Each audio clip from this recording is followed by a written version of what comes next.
Hola, ¿qué tal? Soy Citlali Pérez y los saludo con gusto la tarde de este jueves 30 de enero de 2025. Los invito a quedarse con nosotros y conocer las noticias más recientes del Poder Judicial de la Federación. Pero antes, permítame agradecer a Osiris Rostro, quien interpreta este corte informativo en lengua de señas mexicana. Buenas tardes, Osiris. Ahora sí, comenzamos. La Corte resolvió diversos recursos de inconformidad que cuestionaban decisiones del Comité de Evaluación del Poder Judicial. Pleno Regional establece que procede la suspensión contra el laudo que ordena la reinstalación de un trabajador. Proceso electoral avanza sin que se respeten las reglas establecidas por el partido mayoritario, afirmó la magistrada María Emilia Molina. Iniciamos este espacio informativo en el edificio sede de la Suprema Corte, en donde se encuentra mi compañero Mario López Peña, quien nos tiene los detalles de lo que resolvió esta tarde el Pleno del Tribunal Constitucional. Adelante, Mario. ¿Qué tal? Muy buenas tardes a todas las personas que siguen esta transmisión. El Pleno de la Suprema Corte de Justicia declaró la inconstitucionalidad con efectos generales de diversos artículos del Código Penal de Chihuahua que regulaban el delito de aborto en ese estado y que la primera sala de la Corte ya había declarado inválidos por ser violatorios de los derechos humanos a la salud y a la igualdad y no discriminación de las mujeres y personas con capacidad de gestar. Se trata de los artículos 143, primero y segundo párrafos, 145 y 146, fracción primera de este Código Penal local. Escuchemos parte de los argumentos. Las disposiciones legales las obligan a ser madres, lo cual es contrario a su proyecto de vida, atenta directa y frontalmente con su derecho al disfrute del más alto nivel posible del bienestar físico, mental y social, conforme al cual se les reconoce el control de su salud y el control de su cuerpo, con inclusión de su libertad sexual. Hay que destacar que los efectos de esta declaratoria general de inconstitucionalidad serán retroactivos. En un segundo asunto, el Pleno no alcanzó los votos necesarios para declarar inconstitucionales con efectos generales artículos del sistema de prohibiciones relacionado con la comercialización de productos que contengan concentraciones de tetrahidrocannabinol iguales o menores al 1%. Escuchemos nuevamente parte de los argumentos. La Declaratoria General de Inconstitucionalidad, en los términos propuestos, generaría incertidumbre jurídica, pues la regulación de estas autorizaciones resultaría deficiente al no prever de manera integral, simultánea y coordinada las disposiciones necesarias para su implementación, supervisión y control. En los primeros asuntos vistos en esta sesión, el Pleno de la Corte declaró sin materia, infundados o desestimó diversos recursos de inconformidad contra determinaciones sobre no elegibilidad de diversas personas y que fueron emitidas respectivamente por los comités de evaluación de los poderes legislativo y ejecutivos de la Federación. Es lo que resolvió el Pleno de la Corte en la sesión de este jueves. Muchas gracias, Mario. Muy buenas tardes. La primera sala determinó la constitucionalidad de que en el estado de Sonora las notificaciones personales realizadas por correo electrónico surtan efectos en la fecha de envío que aparezcan en la constancia del sistema electrónico respectivo. De acuerdo con la sala, las disposiciones correspondientes del Código de Procedimientos Civiles local responden al derecho humano de acceso a la justicia, no resultan irracionales ni generan incertidumbre jurídica. Aseguró que el mencionado sistema genera certeza, pues proporciona a la parte interesada todos los datos necesarios para que conozca el contenido de la resolución que se le comunica.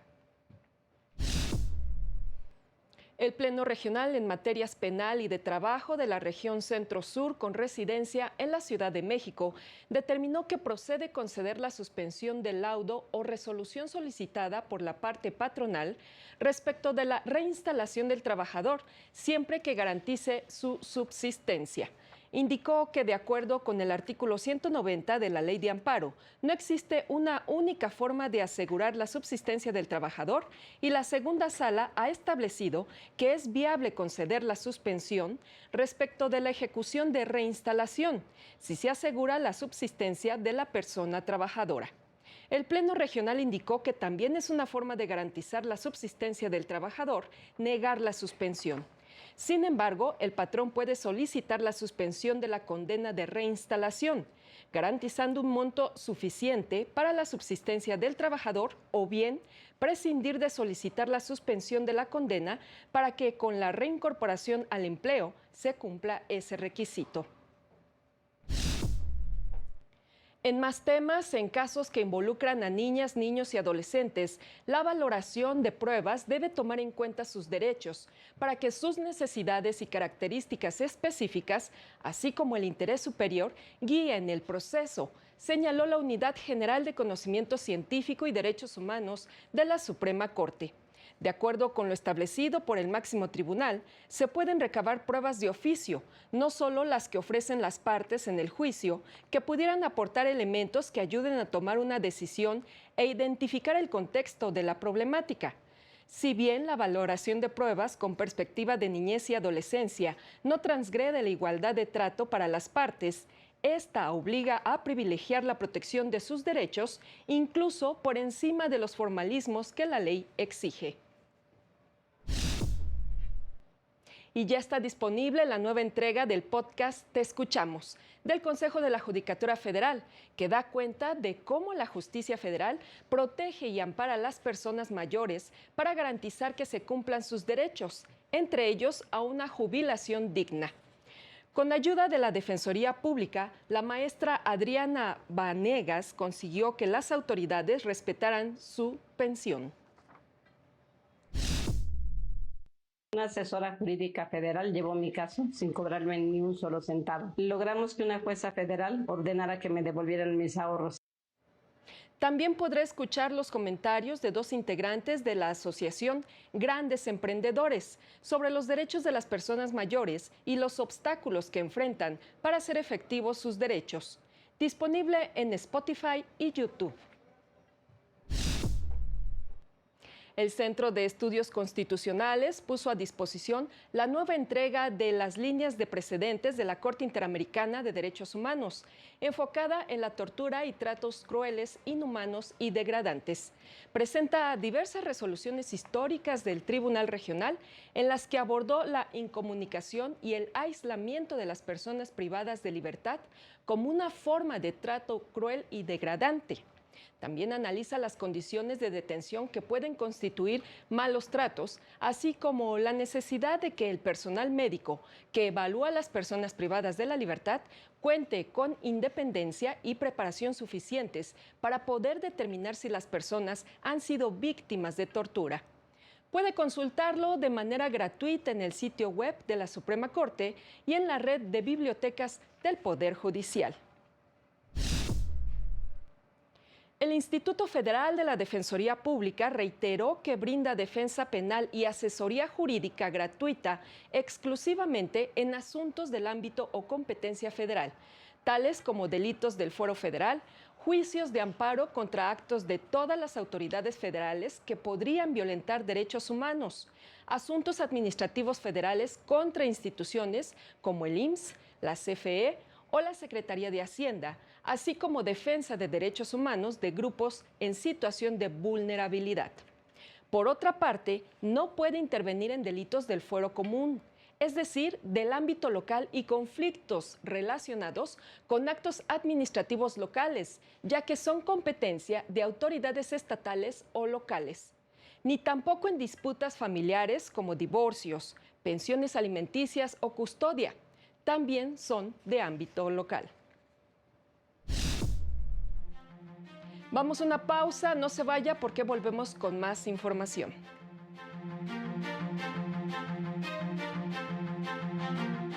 Al regresar, Senado lleva a cabo insaculación de aspirantes a participar en la elección judicial registrados en el Poder Judicial.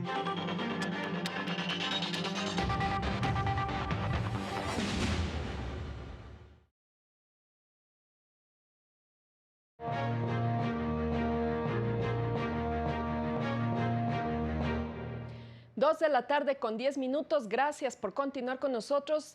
Seguimos con las noticias.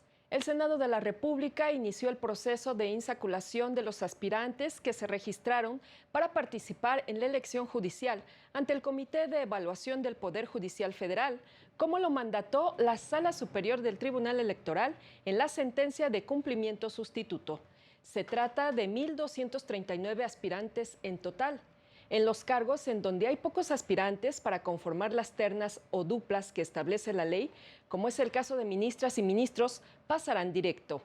Se estima que el proceso de insaculación tenga una duración aproximada de entre 5 y 6 horas. Los cargos judiciales que serán elegidos en junio serán 863 en total, que corresponden a 446 magistrados de circuito, 386 jueces de distrito, 5 magistrados del Tribunal de Disciplina Judicial, 15 magistrados de Sala Regional del Tribunal Electoral, 2 magistrados de la Sala Superior y 9 ministros. Definidas las listas, serán enviadas a la Suprema Corte con el fin de que se apruebe su integración a más tardar el 6 de febrero. En caso contrario, serán enviadas de manera directa por el Senado al INE. Y sobre este proceso de insaculación, la magistrada María Emilia Molina aseguró que con esta decisión se confirma que no ha habido respeto a las reglas que el mismo partido en el poder estableció para regular la elección de personas juzgadoras. En entrevista para Justicia TV, indicó que el hecho de concentrar en solo 2 poderes la selección de candidatos se traducirá en falta de certeza para la sociedad, pues no se sabrá si se está designando a los mejores perfiles para impartir justicia. Agregó que con ello se está confirmando que la ciudadanía solo podrá votar por candidatos identificados con el partido en el poder. Lo que vamos a tener es que todas las candidaturas van a ser del partido en el poder, y el hecho de que se diga que los ciudadanos son los que van a elegir, pues es que se puede elegir cuando hay opciones, pero si no vamos a tener opciones más que de nombre, pero no de color, pues es lo mismo. Académicos aseguraron que con este proceso estamos entrando a una etapa absolutamente absurda, lo cual no solo vulnera la independencia y autonomía del Poder Judicial, pues el proceso de insaculación no garantiza la capacidad técnica y los conocimientos necesarios para desempeñar una tarea tan importante como lo es la impartición de justicia. Esta situación, advirtieron, generará en el país incertidumbre y falta de seguridad jurídica, pues ahora todo indica que todas las decisiones que se toman tienen el propósito de lograr que se cumpla la voluntad de uno solo de los poderes. Manifestaron que la implementación forzada de una reforma mal diseñada propiciará que el sistema de justicia en México sufra un retroceso de 30 años. Tristemente, y lo hemos dicho ya desde hace tiempo, entraremos en un periodo de profunda incerteza e inseguridad jurídica, lo cual vulnera a nuestro Estado de Derecho. Vemos un retroceso como el que teníamos antes, cuando el presidencialismo mandaba en todos los sentidos, con un poder legislativo plegado a sus intereses, y ahora desafortunadamente también un poder judicial que no va a ser contrapesos al poder tan necesarios para la vida democrática de un país. El Laboratorio de Impacto de Estado de Derecho de la Facultad de Derecho de Stanford expresó su preocupación por la determinación de la Sala Superior del Tribunal Electoral al otorgar el control exclusivo de las candidaturas de la elección judicial a los poderes ejecutivo y legislativo. Señaló que con ello la máxima autoridad electoral del país viola la suspensión que otorgó la Suprema Corte y confirma que la implementación de la reforma judicial no solo exacerba sus defectos estructurales, sino que también debilita aún más la independencia judicial. Indicó que con la renuncia de los integrantes del Comité de Evaluación del Poder Judicial ya no existen organismos independientes que garanticen que las designaciones se realicen con base en el mérito, la competencia y la integridad, y no por intereses políticos. Ante este escenario, instó a las autoridades mexicanas a abordar de manera efectiva estos acontecimientos, a realinear el proceso de nombramientos judiciales con los estándares internacionales y a tomar medidas decisivas para restaurar la independencia judicial.